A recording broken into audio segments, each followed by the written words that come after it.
Welcome to Wildcat Science with Mrs. Haugo. This is genetics, human biology, and we are studying the Chapter 25, Heredity and Hereditary Diseases. In our class discussion, we're going to talk about Allison and David and what's going on with their genetics. So please write this down. Genetics, the study of heredity and the variation of inherited characteristics. So what else do we need to know? Heredity and inheritance. Living organisms pass DNA and traits to their offspring. DNA contains instructions with necessary information for living organisms to grow and live. DNA is a blueprint. It is found in the nucleus. So let's talk about DNA. DNA stands for deoxyribonucleic acid. So these should be a review, so please write these down. It forms a double helix shape, and each strand is a polymer of nucleotides. So nucleotides have a sugar, a phosphate, and a nitrogenous base. And then it's a whole polymer of them, and they form a double helix shape. So there's your DNA. The nitrogen bases bond with complementary nitrogen bases. So adenine bonds with thymine.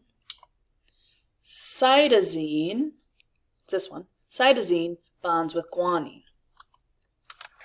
So A, T, C, and G make up all the sentences that make up genes with that information. So how are they organized? They are organized into chromosomes. A chromosome is a thread-like structure that is made up of DNA and it contains genes. All autosomal cells, which is every cell but a sperm or an egg, in humans have 46 chromosomes. And chromosomes have pairs. So you have 2 chromosome 1s, 2 chromosome 3s, and 2 chromosome 23s. One member of each pair was received by your father and one from your mother at the time of fertilization. So your mom gave you 1 chromosome 1, your dad gave you 1 chromosome 1. Your mom gave you 1 chromosome 23, your dad gave you 1 chromosome 23. So the paired chromosomes carry genes for the same trait at the same place on each chromosome. So let's say the gene for eye color is right here, and we know that it's controlled by multiple genes, so it wouldn't just be one gene, but let's say a gene for eye color is right here. And then on the one from your dad, the gene for eye color would also be right there. So they're right by each other. Okay, what else about genes and chromosomes? So a gene is a segment of DNA that encodes for a protein. For example, let's say this makes up one gene, and then you transcribe and translate it into a protein. Genes carry the code for a specific trait or a specific characteristic. Genes determine the physical, biochemical, and physiological makeup of an individual. Your proteins make you, and your proteins are made from the information in a gene. You have about 25,000 genes, and all of these genes, that's your genome. All humans have the same 25,000 genes, but everybody has a little bit different genes. There's something a little bit different, and those differences are called alleles. For example, perhaps in one allele it goes A, T, C, C, G, and then in a different allele for the same gene it might go A, G, C, T, T. I don't actually know if I said the right number of bases, but they should be the same number of bases. Okay, they are the versions of the same gene at a specific spot on the chromosome. And everyone has 2 alleles for each gene. So you have one allele, one version of a gene from your mom, and another allele, a different version of the same gene from your dad. Okay, so let's talk about protein synthesis. This should be a review from biology. Please write this down. The genes in your DNA make proteins, and proteins make your body work. They do everything. Genes encode for proteins that are structural proteins, special proteins that give cells their shape. Example is keratin, which grows your hair and your nails. A protein could be a receptor protein, which is a special protein on the surface of a cell. An example is a pain receptor protein passing the signal to the next cell. There are also transport proteins which carry specific molecules. For example, hemoglobin is a transport protein that carries oxygen. Enzymes are proteins that catalyze all the reactions in our body. And some enzymes, lactase, which is going to break down the sugar lactose in dairy, amylase, which is going to break down starch, pepsin, which is going to break down proteins in your stomach, RNA polymerase, which is going to help DNA be transcribed into a messenger RNA, and there are thousands more. Okay, so some more are motor proteins. An example is myosin, which is involved in your muscles. Signaling proteins. For example, insulin signals the cell to take up glucose. You've got your immune system proteins. Antibodies are your immune system proteins. Storage proteins, they store resources in your body.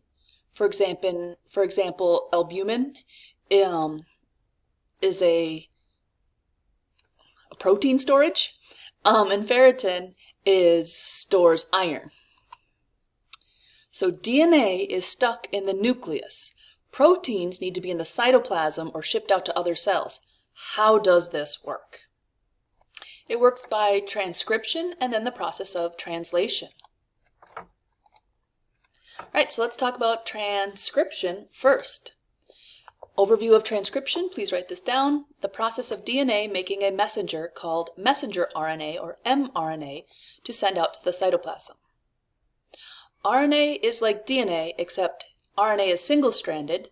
The sugar is different, so it's ribose, instead of deoxyribose, and it uses the nitrogen-based uracil instead of thymine. Okay, so the first thing that happens in the process of transcription is that the double-stranded DNA in the nucleus unzips.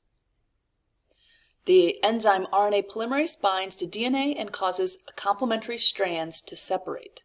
So your RNA polymerase opens up the DNA. Next, single-stranded complementary RNA, messenger RNA is made.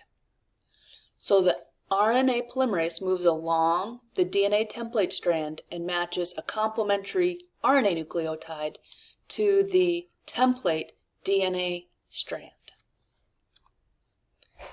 The RNA polymerase takes those RNA nucleotides and bonds them together. And then when RNA polymerase reaches a sequence of bases of DNA that signal to terminate, your RNA polymerase releases your messenger RNA, and then that goes to the cytoplasm. The DNA strand zips back up and stays in the nucleus. And the third step, that single-stranded mRNA leaves the nucleus and goes to the cytoplasm. Okay, so let's say we had our double-stranded DNA and then it would unzip. I'm not going to do all of that, but let's say this bottom one is your template strand, and then the RNA polymerase would come and it would bring one nucleotide at a time, and then it would bond these RNA nucleotides together, and it would be complementary to this bottom template strand. And then, once it was transcribed, this mRNA is going to leave the nucleus and go to the cytoplasm. Alright, so how about you try? So here's your template DNA strand. I want you to make an mRNA strand from that. And then in class we'll do a little review. Alright, after that is the process of translation. The step is the mRNA goes to the ribosome in the cytoplasm, where mRNA serves as a template for an amino acid chain to be made. Amino acids in the cytoplasm are transported to the ribosome by T or transfer RNAs. tRNA is a T-shaped RNA with an amino acid bound to one side and a sequence of 3 nitrogen bases called an anticodon on the other side. A 3-base sequence or codon on one mRNA enters the ribosome's reading frame and is matched with a complementary 3-base sequence or anticodon on tRNA. So each kind of tRNA so here's our tRNA, and it's transporting a specific amino acid to the ribosome. An enzyme in the ribosome catalyzes a reaction that binds each new amino acid to the growing chain of amino acids. tRNA leaves and mRNA shifts over. So you have your mRNA, you have your 3-base sequence on the ribosome, you have your tRNA that is complementary. Hold on one second. You have your tRNA that is complementary, and then that leaves, and then, so the tRNA left, and then our mRNA shifts over in the ribosome, and the next 3-base sequence is red. So this next codon, 3-base sequence of mRNA, moves into that reading frame, and the steps repeat. A complementary tRNA binds with the mRNA and adds an amino acid to the growing chain. This continues until the ribosomes reach the stop codon at the end on your mRNA. And like I said, the tRNA leaves behind the amino acid, which we know an enzyme in the ribosome was catalyzing a connection between these amino acids. So your chain of amino acids was growing as the mRNA was being read in the ribosome.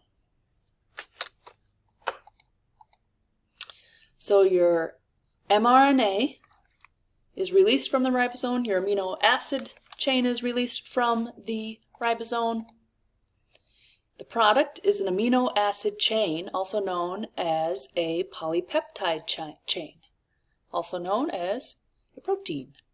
So you'll have one or more polypeptide chains that form together to form a protein. So maybe one folds up and makes a protein, or maybe you need 4 polypeptide chains to fold up and make a protein. The amino acid sequence determines the shape of the protein. And we know the shape of a protein determines its function. Structure and function is very important with proteins. Then the protein is transported where it's needed, and performs its function. Basically, everything in your body works by proteins. Okay, so spoiler alert, a change in DNA of a gene can cause an abnormal protein to be made, which may result in a disorder. And we're going to talk about that in the future. All right, so I want you to make an amino acid chain. Take the RNA sequence that you made earlier, and then in your 3-base sequences, the first letter, second letter, and third letter, come up with what amino acids are in there. Just a hint, you should come up with 5 amino acids. Okay, next up, we're going to be talking about dominant and recessive genes. I'll see you then. Bye.